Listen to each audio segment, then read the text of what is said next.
From the I don't know what to say. I'm just speechless. to the I can't believe it. we see all sorts of life-changing moments at McKinney Competitions. How would you react? Cars, houses, tech bundles and more from just £2 a ticket. No purchase necessary. For competitions, rules and conditions, see mckinneycompetitions.com. But I firmly believe that my belief in mindfulness and Buddhism definitely helped me. I took my Buddha with me to hospital, and it definitely helped me through to come to terms with illness. Halfway down a drink that day, and I was playing locally, I was playing in Bellini's in the Northern Ireland Open in 2016. I sat the drink down on the table halfway through it, and I haven't drunk since. This is the psychological as well as the sporting journey now, which began in 2019. Yeah. So forget everything that happened before 2019, and my life started again in 2019. He's winning league singles, and he's winning. Why is he winning? That man should be dead. No, he shouldn't be dead. If you think I should be dead, that's okay. And it's like players come up to me way back in the 90s and saying, and their mates used to come to me, it's back in the drinking days, and you'd be in the pub after the game, and a few maybe beers taken too many, and say, oh, so and so's a far better dart player than you. And I would say, right, that's okay. Nobody is a far better dart player. You want to see him last night? He was brilliant. He hit this and he hit that and he hit that. I said, that's okay. But when I was down in Germany, I was looking around and I said, where is this guy that's hitting everything in Newry? I don't see him. You know, if I go to the World Masters, well, there's a guy in Newry, apparently 2 guys or 10 guys in Newry better than I. But where are they? That was the voice of world-class dart player Martin Carvill, who has made a spectacular return to the winner's podium in the dart scene just 3 years after he was on a life support machine during major cancer surgery. This is your host Elaine Ingram, and today Martin tells us all about his Buddhist beliefs and his mindful approach to his recovery, and he tells us how we can all benefit if we just change the way we think and have a more mindful approach to life. Martin also tells us all about his brilliant darts career, including the need for more sponsorship. I was playing darts at top level, and then I joined the PDC. I played in the BDO tour, the WDF tour, and I went to the PDC professional tour. And when was this? This back in 20. I stopped playing in the early noughties because the boys were born young and at work, and then I came back and about 2010, you know, decided to go on the world circuit, and I was doing very, very well. Very well. You know, I qualified for major competitions like the World Masters, and I did win the German Open, the Dutch Open, and you know, I won an awful lot of competitions locally, a lot of competitions in Ireland, and you know, suddenly I became friends with world champions, and you know, they were speaking to me on a regular basis on first name terms all the time. And their numbers are still on the phone. And like who? Like well, I played darts for Phil Taylor, and I played darts. Taylor, what? Yeah, Eric Bristow. Yeah. No, I played darts for Bristol many moons ago. Yeah. Before that stage, the 80s, I played darts for Bristol. And I actually was very friendly with him. We used to meet up in the Isle of Man Open every year, myself and Eric. And let's just say we used to get very drunk on them days. Well, those were the days when you used those to drink. were the days. Do they don't drink in darts anymore? See, but darts has changed. This is a whole psychological thing. Darts used to be a social event, where now, like snooker. Yeah, but if you're playing darts now at top end darts, then it's about winning and it's about doing your best. Yeah. But there's a big difference in winning and doing your best, and people can't identify between winning and doing your best. It's only when you let go. Like I have let go of, since I've battling this illness, I have said, well, I'm just going to play darts for myself now, keep a low profile and do everything. And since I started doing that, everybody's phoning up and asking me questions, and people are phoning me up and asking me for interviews. Right. Yet I'm the opposite. When I craved interviews and craved, nobody came near you. Nobody came near me. But that's the way psychology works. Yeah. You know, sometimes you can be too much in the. But I was doing very well, and this is I was doing very well in darts, and I decided to stop drinking alcohol because I always have an ambition, and I don't I want to clear hurdles that maybe other people don't want to clear. People used to always say to me, but I grew up in a society where alcohol and darts went hand in hand. Yeah. So in the early teens, I had decided, there's too much money being spent on alcohol here, and I'm travelling the world. And a friend of mine said to me, do you know, if you didn't drink, you could do far more of the tour. Do you think people, obviously, when you look at, even in snooker, when you look at the likes of Alex Higgins and things like that, I mean, how much better could he have been? Absolutely. So in 2015, I was coaching a young lad from the Republic of Ireland at that time, and I've coached a lot of young lads, and some of them went on to win major titles. And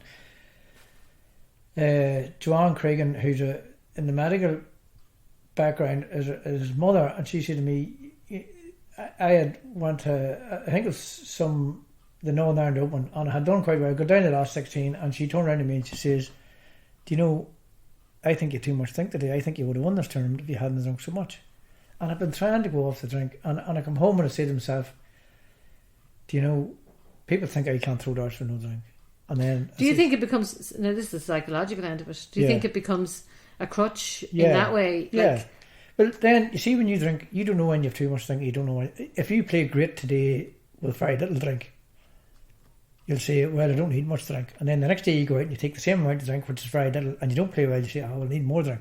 So there's a line. Because you think the drink loosens up your arm a bit. You think, but that's a psychological thing again. So I went off the drink, and all my friends says, you're mad. Mad, mad, mad, mad. You'll never do anything without a couple of pints to relax your mind and all that. And I went off the drink in 2016 because I hadn't been really feeling well. And unbeknownst to me, my illness was probably working on me then. Yeah.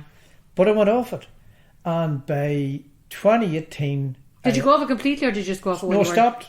Completely? Okay. Completely, suddenly, halfway down a drink that day, and I was playing locally, I was playing in Bellini's in the Northern Ireland Open in 2016.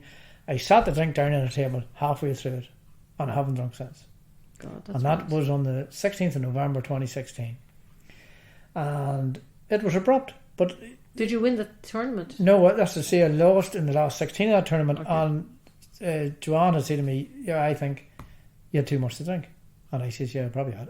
We won that tournament.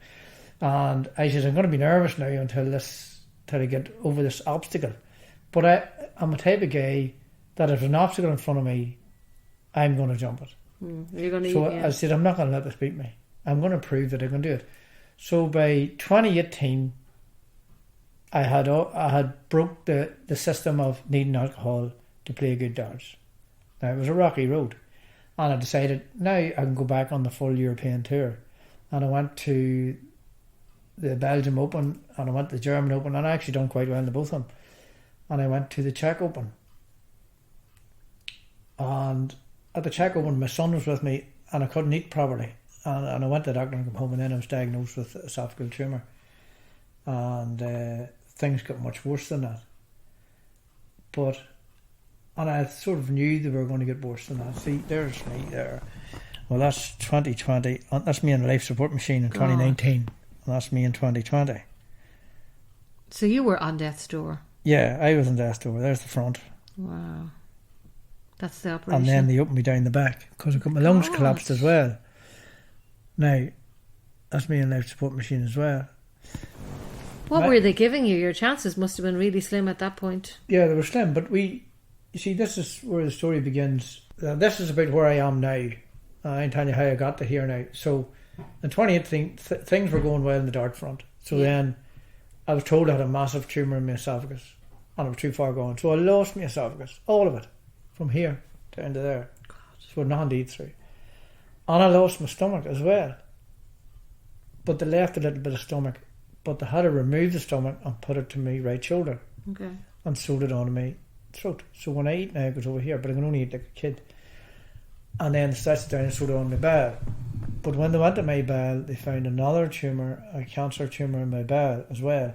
Now, they didn't explain this to me for 3 months after the operation because I was in such a low condition, they didn't think, it was a good idea. Yeah. We'll wait and we'll see. So, and they had to stop the operation in the middle and decide whether they were going to take that tumour out there and then, or wait for 6 months and take it out. But they said I wouldn't have made it. Another major operation, I wouldn't have made it. So they had collapsed my lungs and took my bit of stomach left up behind my heart and put it here. It's incredible that they can do all that. Absolutely. Well, 5 years ago they couldn't have did it. Yeah. But the main thing was I was this big hiker, and I was a non-smoker and now a non-drinker. So you were fit and healthy. So I was fit and healthy. And the consultant said to me, "You've ticked all the boxes. Not everyone I can do this on. This is the biggest operation, and the only part of your body says we'll hardly be touching will be your heart." Where was this? What hospital? City was this Hospital in Belfast. And they were good, yeah. Yeah, but fantastic. Yeah. And when I come home, I was fed through a tube for 3 months. So Patricia, Gavin, and Kieran, who are my 2 sons, and Patricia's my wife, they sort of become doctors and nurses for 3 months. But when I went in, just before I went into hospital, and this is the psychological approach, and I am a Buddhist. Have you always been a Buddhist? No, for probably, I've followed mindfulness for probably 20 years, and in the last 10 to 12 years I've followed Buddhism closely. I'm actually going over to Scotland now in August to seek refuge in Buddhism. It doesn't mean I'll change into a monk or anything. I know, you've got to kind of walking around in I'll be the flowing same robes. person. But I firmly believe that my belief in mindfulness and Buddhism definitely helped me. I took my Buddha with me to hospital, and it definitely helped me through to come to terms with illness. Is the ethos of that to like be in the moment and yeah, you live in the now. Yeah, there is no tomorrow. There is no yesterday. People are forgetting this. You know, I can say, "Oh well, I'll see you next week." But you don't know. Next week will only come in the present time. But you need to plan things for the future. You need to plan things for the future, but you also need to live in the now. The only time you can live is now. You know.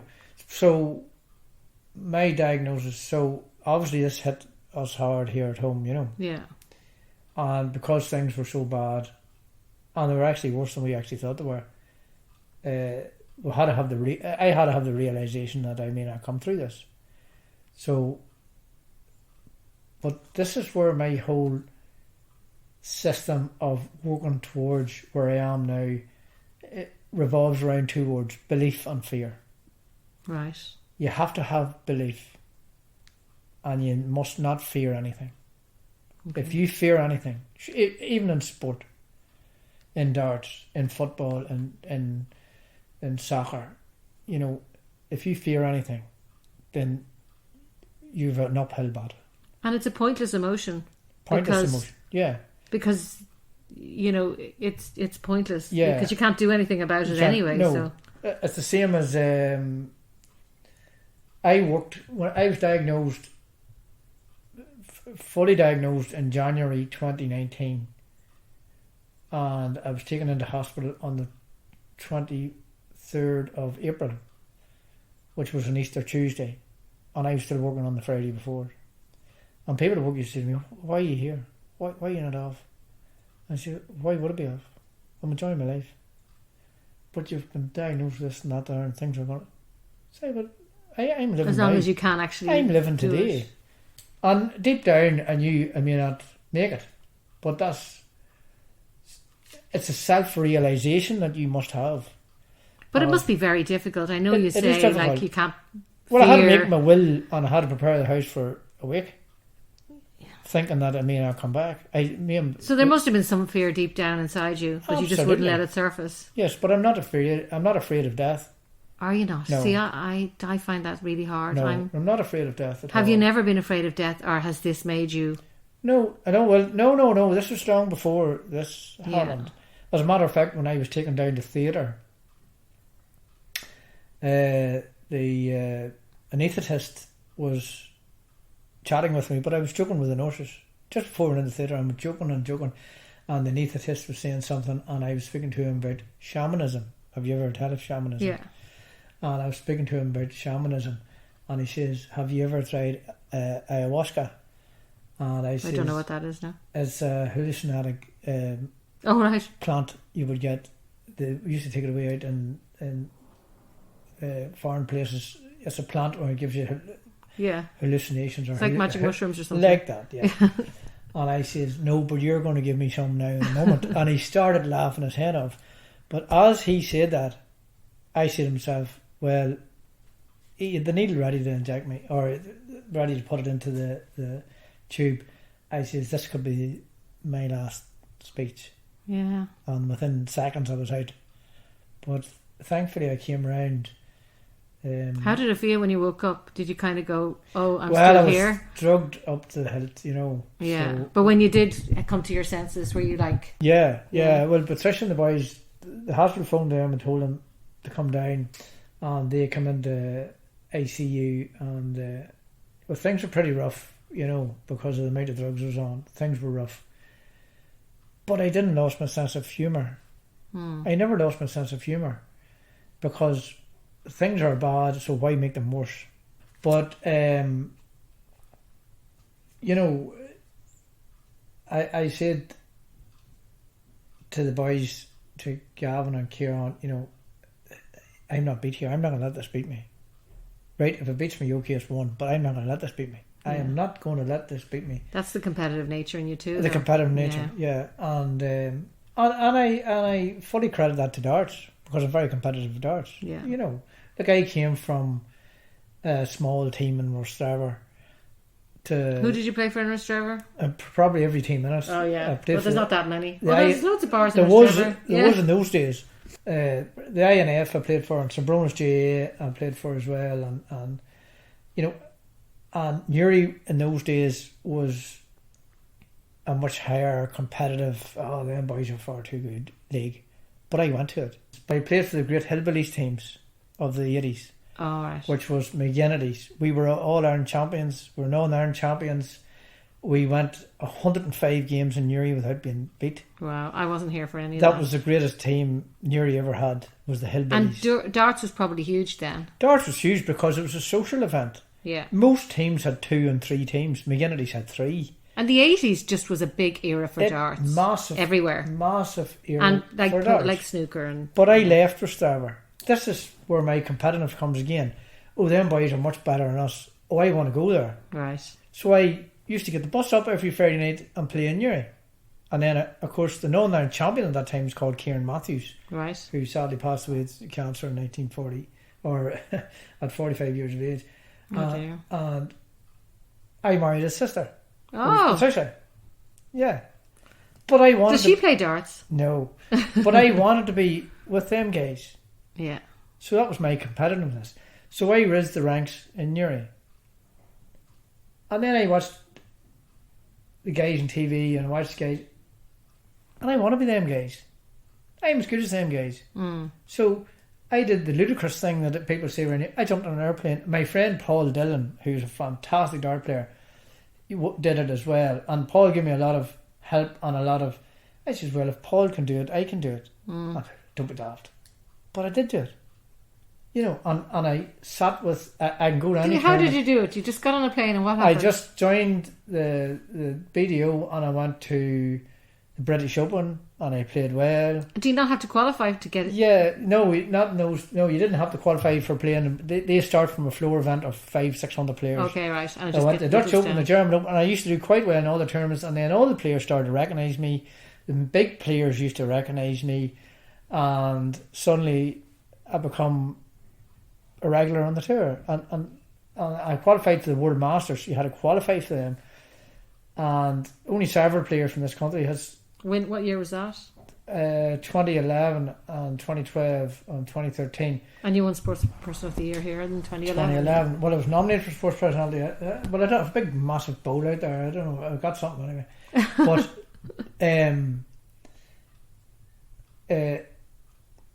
a few players locally have played in the World Masters, have qualified for World Masters.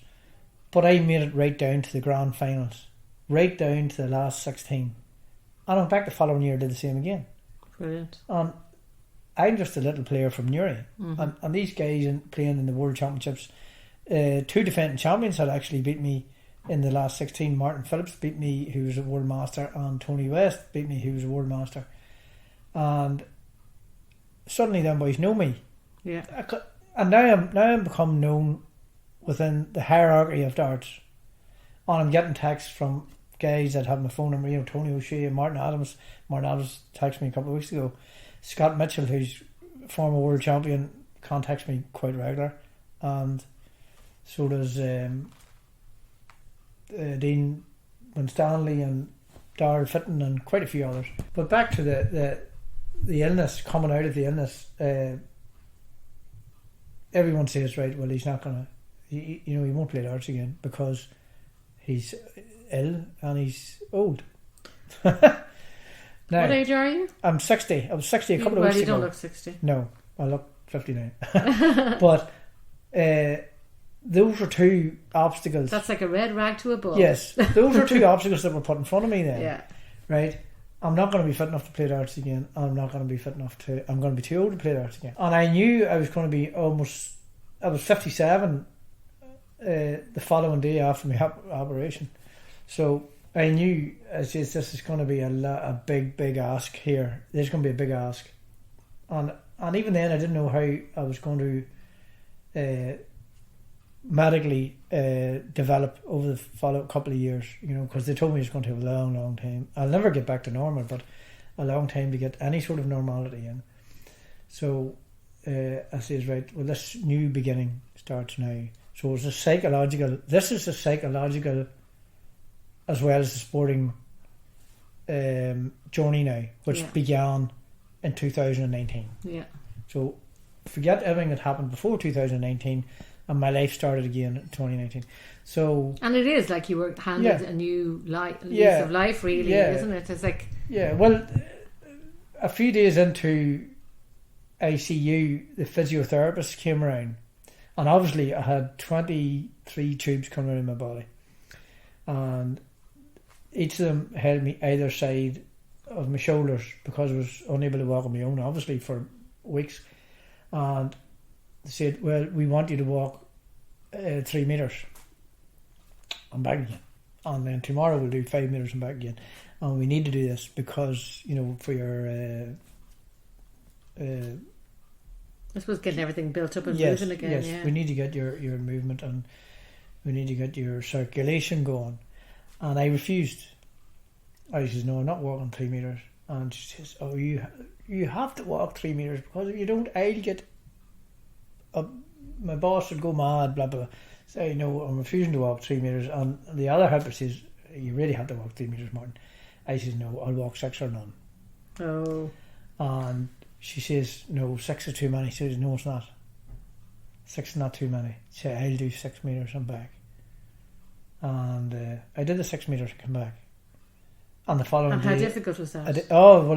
They linked me. All I moved was my legs, and they took most of my weight. Yeah, but they didn't think you were going to be able to do it, so no, you must have... I did it. It must have been really difficult. When I got back into... It took me 45 minutes to get out of the bed. Helped out of the bed, because I had so many tubes. Yeah. And it took me 45 minutes to get back in. So it took me an hour and a half to get in and out of bed to walk 10 foot. God. But I did it. You did it, And the next day I walked 1 metre more, and by the end of the week I had walked the whole length of the corridor. That's amazing. And I wouldn't give up, and do you think it takes a certain kind of person? No, we all have that.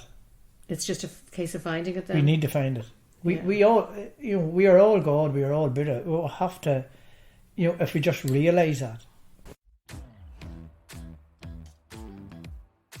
Get ready to shake up summer with the Get Active ABC Sunshine Fill programme for kids and families. Get set for land-based adventure at our summer schemes, or why not get adventurous and maybe get wet at our Splashtastic Water Sports summer programme. There are so many things to do, and all we need is you. See getactiveabc.com/summer for all the details.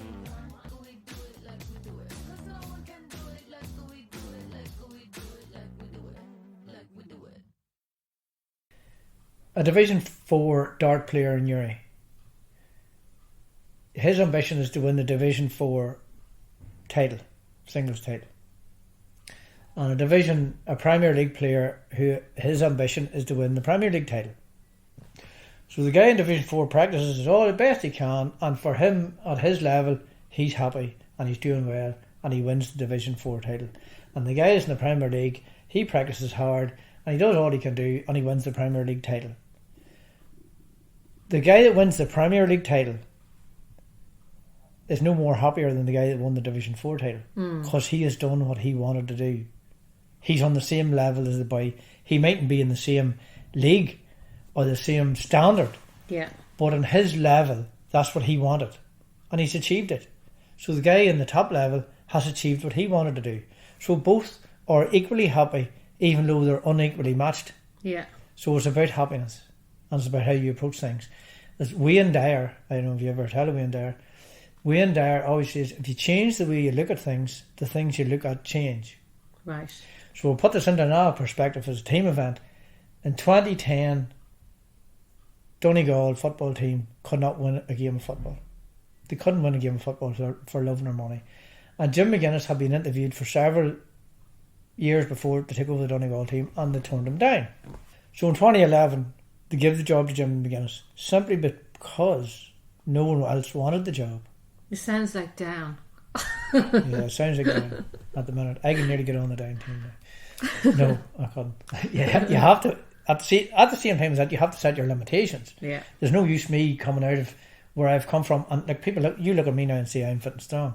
Yeah, and you do. I'm You're not fantastic. No, but all my problems were inside. Yeah, I can't eat properly. I can't drink properly. I have to be if I wash the car, I have to lay down for an hour.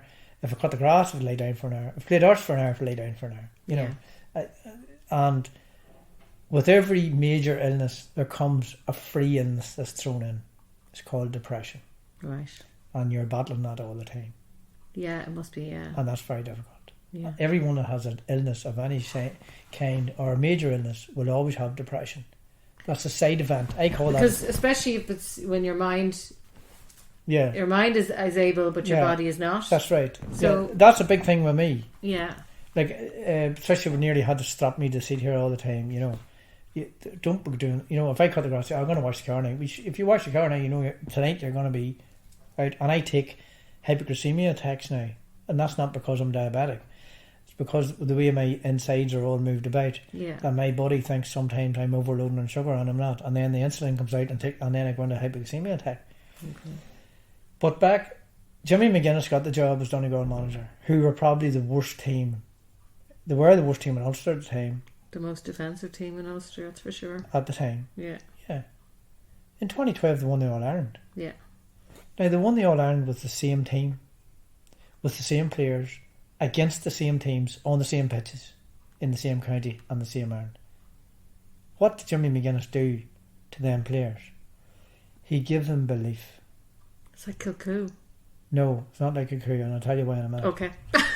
Well, it could be, but he gave them the belief that never was installed in them. He gave them, this is what I have now, the belief. This is where, back to at the start of our conversation, I said the two main words is belief and fear. So he gave them the belief that they were the best team in Ulster, and the belief that they're the best team in Ireland. And they played like they were the best team in Ulster, and they won the Ulster title, and they were the best team in Ireland, and they won the All-Ireland. Yeah. So if you come over to Kilcoo... Well, I was thinking of Mickey Moore and what he did with them, because they... it happened long before Mickey Moore. But they were knocking at the door. They were knocking at... They had the belief. But he really... Like, they talk about him as if he's God. Have you ever read any interviews? Well, yes, I do. You read them all. Well, for me, Jim McCurry took over Kilcoo. Yeah. And he gave them something that I think they had the belief. Yeah. But they were afraid of They were afraid of Bourne.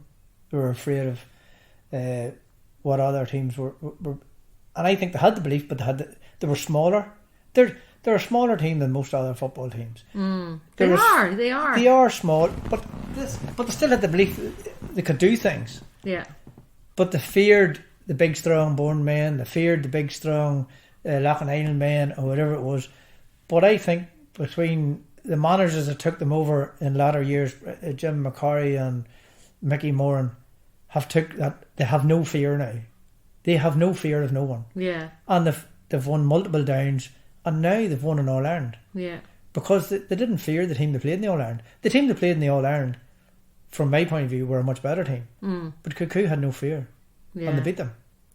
So as you were saying at the very start, where I'm coming it's fear and it's belief and fear. There, you're back to those two things. I didn't fear. Is that a Buddhist thing, or is that just your? Well, it's a bit of both. But if you believe, I don't fear death. I didn't fear death because when I went into hospital, there was no use me fearing death because it's going to come anyway, and you can only hope there's not going to come that way. That we're all going to live a natural and normal life, and we're going to die a natural and normal death if there's such a thing. Because we're all going to die. But that's the only thing we're guaranteed. But unfortunately, some people have tragedies and illnesses and all that there. But it's in the sporting terms and in life terms, you gotta believe and you gotta have no fear. And if you have those two main psychological threats, then you have a lot going for you. Yeah. So I say to my boys, that was my approach. And the approach of also the Division 4 player and the Division 1 player. You've got to set your standard. And if you're happy with that standard, you're happy. The Division 4 player won his singles and he's delighted. And the Premier League player won his singles and he's delighted. Both are on the same level of happiness, but both are not on the same level of competitiveness. Yeah. Or not competitive skill. Now, if you take in the main sportsman in the world, Rory McIlroy. Mm-hmm. Rory McIlroy is one of the best dart player or best golfers in the world. He could be a good dart player too, for all we know. Player. He probably would be, actually, now you think of it. Yes. Now, if he's one of the best golf players in the world, why does he need a mind coach? I don't know. Because it's in the mind. Well, this is a new thing, a relatively new thing. It's a relatively new thing. It was brought in snooker. I remember like a lot of, and it tends to be, like as in darts, it tends to be individual sports where people are wrestling with their mind, and you're sitting there and you're waiting for that other guy to finish, and you're getting up there. You're not playing against somebody as such. You're playing against somebody, but you're playing against yourself. But it's see if Rory McIlroy goes out and does a bad round of golf, well, whatever his mistakes are, play on his mind.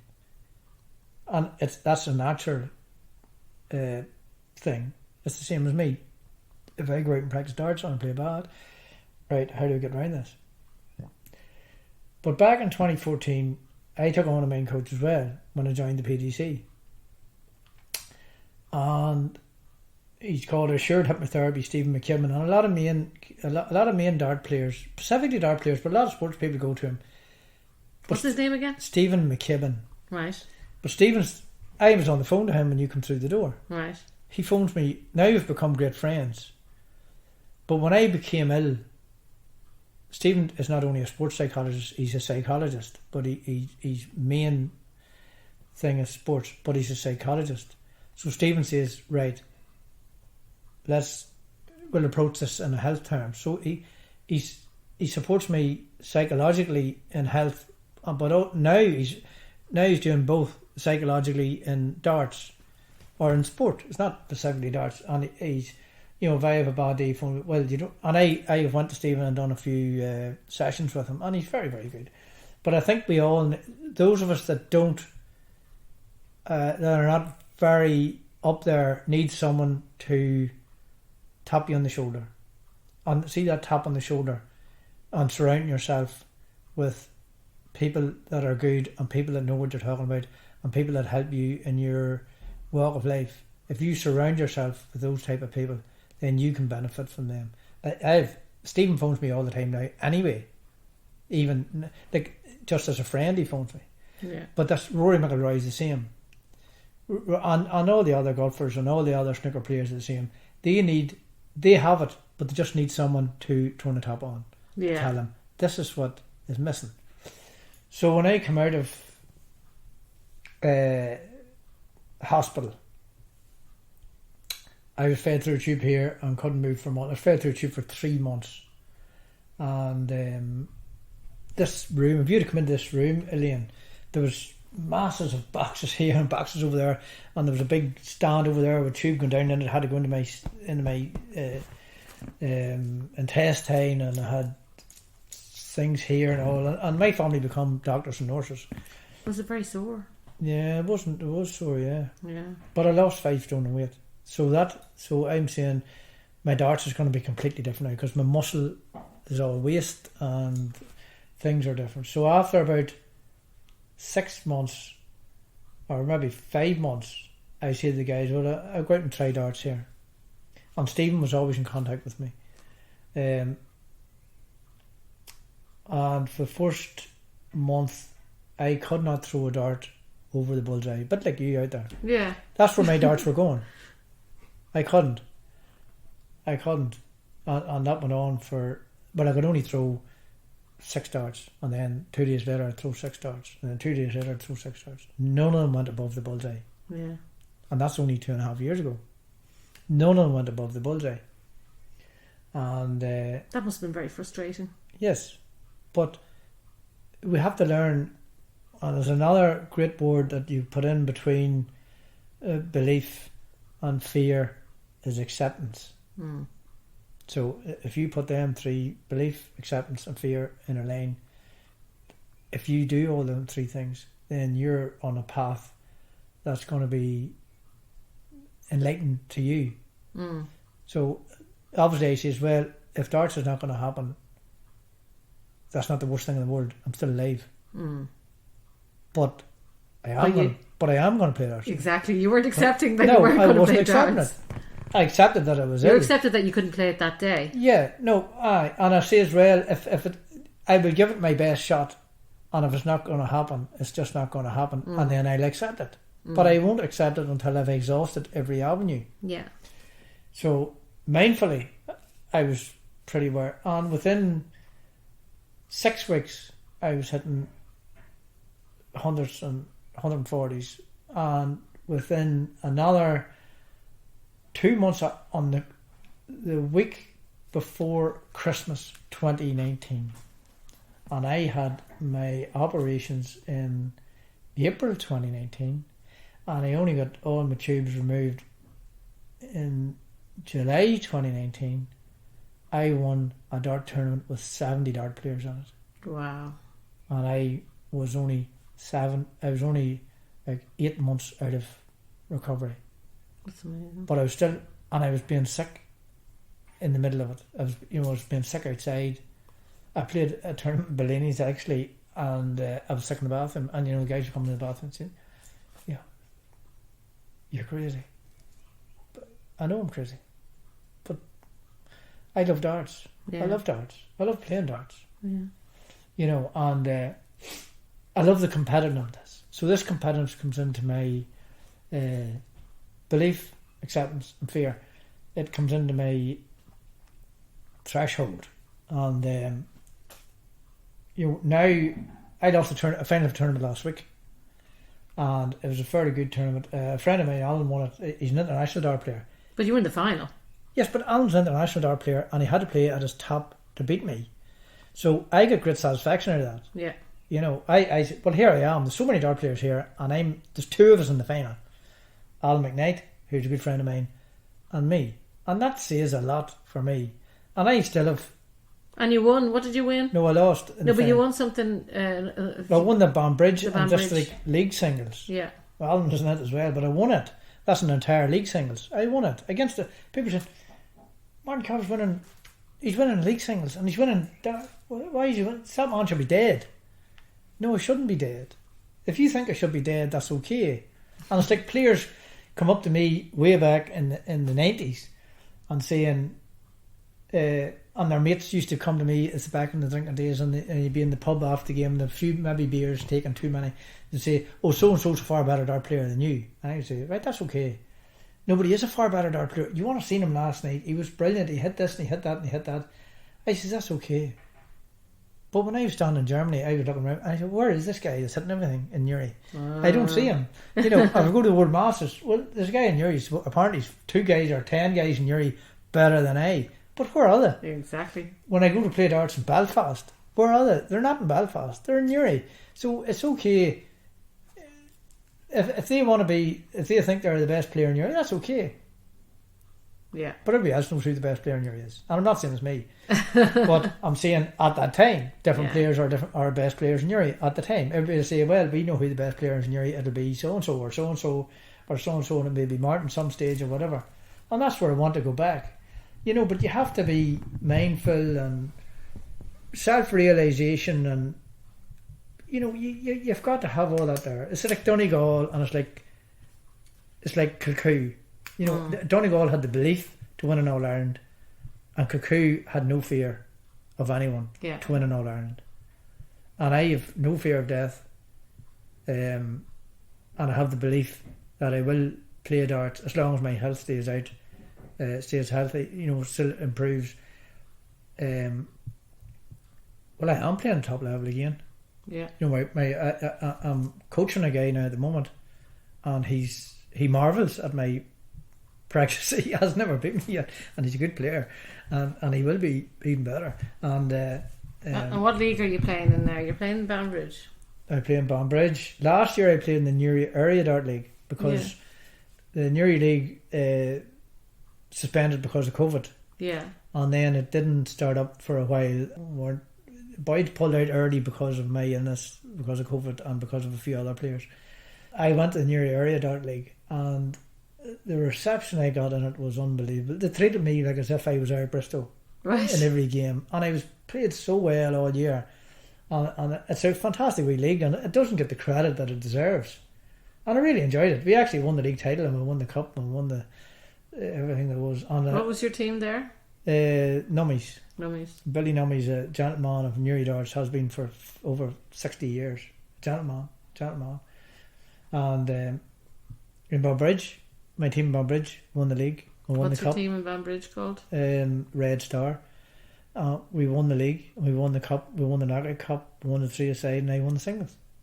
And my teammates won the doubles. And I play in Dundalk as well with the Avenue Bar. I have so many teams to play for, it's ridiculous. So I play with the Avenue Bar in Dundalk, and we're a very strong team this year coming in, you know. And in Newry District Dart League, I don't know where I'm going to play this year. Well, it's Newry District Dart League and Newry Area Dart League. Yeah.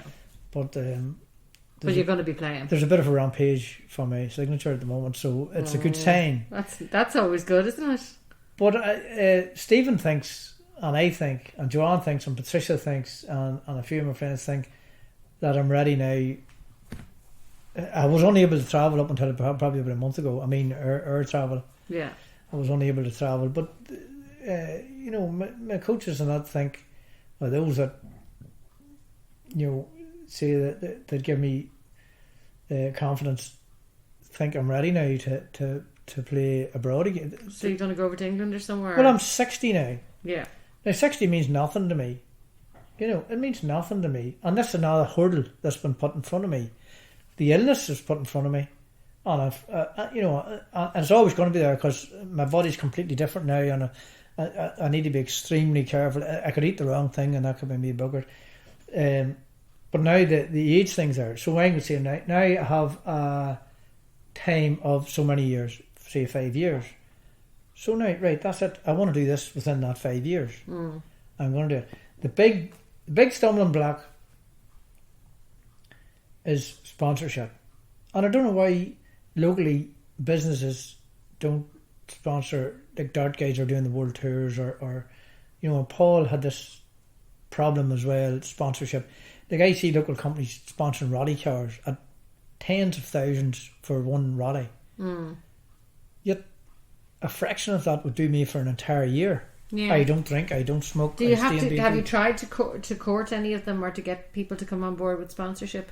No, well, I haven't been fit enough to go about, but I think everyone's indicating to me it's time you started knocking doors and asking people, look, will they give you something just to help you on the road? Sponsorship is a big stumbling block. Yet it takes so little to sponsor me. Yeah. You know, as an individual, it's not a like. There's businessmen sponsoring football teams out there for that, enough would keep me going for a year, and there's businessmen sponsoring rally cars and stuff like that there. Look, I spoke to a haulage guy one year, very well known haulage guy, and we weren't speaking of the sponsorship, and I says, for the price of the tyres on one of your lorries, would sponsor me for 2 years. Well, there you go. But he didn't sponsor me. You know, but he sponsored a rally car for something like £55,000. Yeah, that's You know, seems ridiculous, doesn't it? Like, I'm not saying I'd be photographed more than any other dart players, but I would have badges on my shorts at all time, and I would put a sticker on the car, and I would do anything that they want. Well, if I'm going to do the tour again, and people say, "Oh, do you think you'll make it?" I'm retired. Unfortunately, I had to retire because my illness doesn't allow me to work. I'm not fit enough to work. Yeah.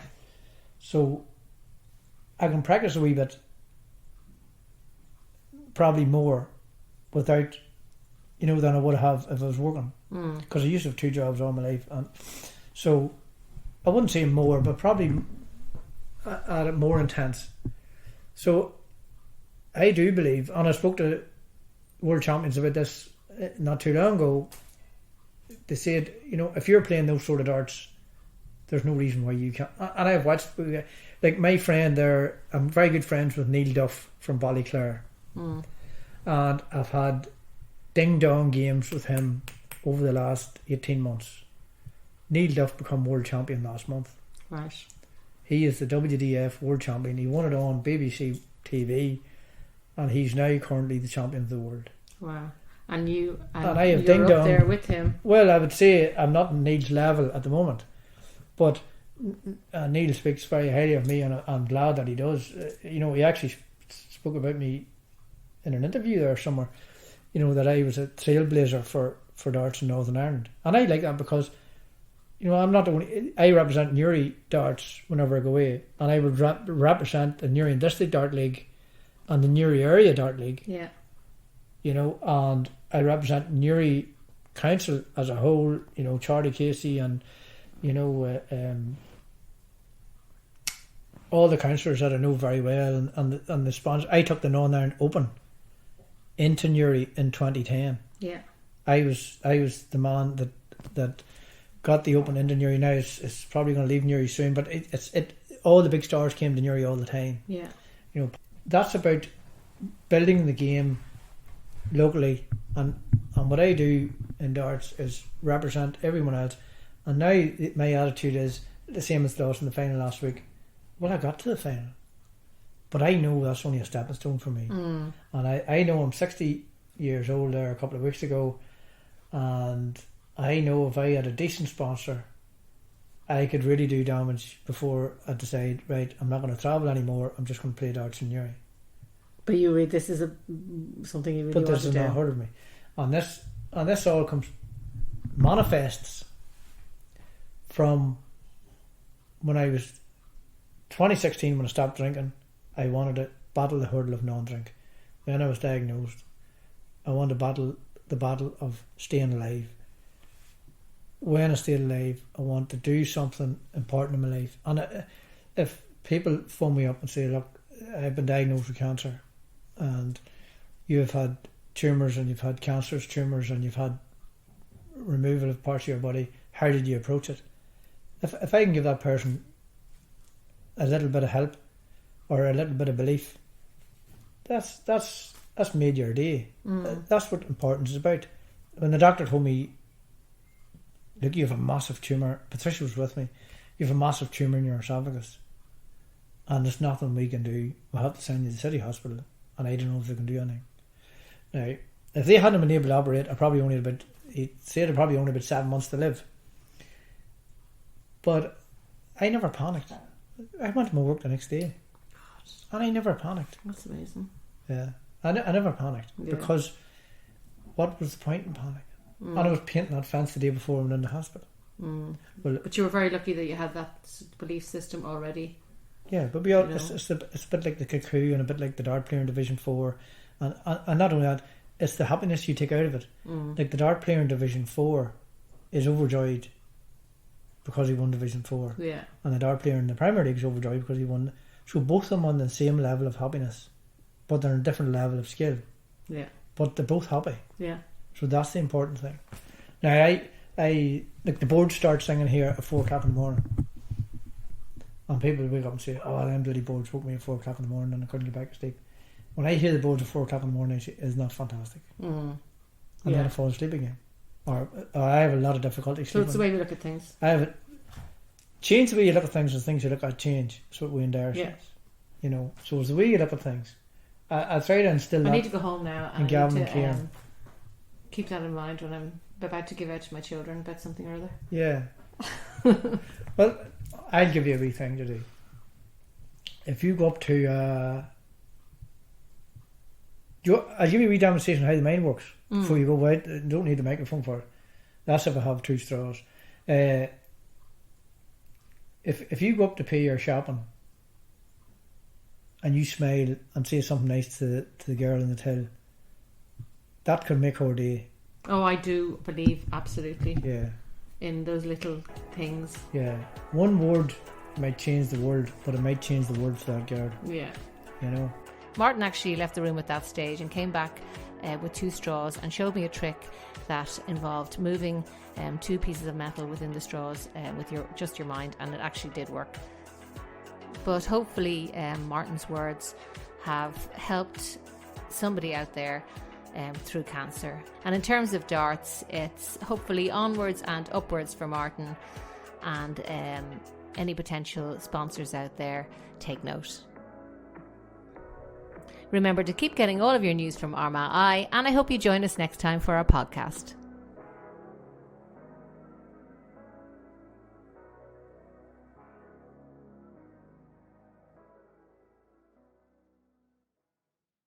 From the I don't know what to say. I'm just speechless. to the, Oh, God, I can't believe it. Can't believe it. Can't believe it. we see all sorts of life-changing moments at McKinney competitions. How would you react? Cars, houses, tech bundles and more from just £2 a ticket. No purchase necessary. For competitions, rules and conditions, see mckinneycompetitions.com.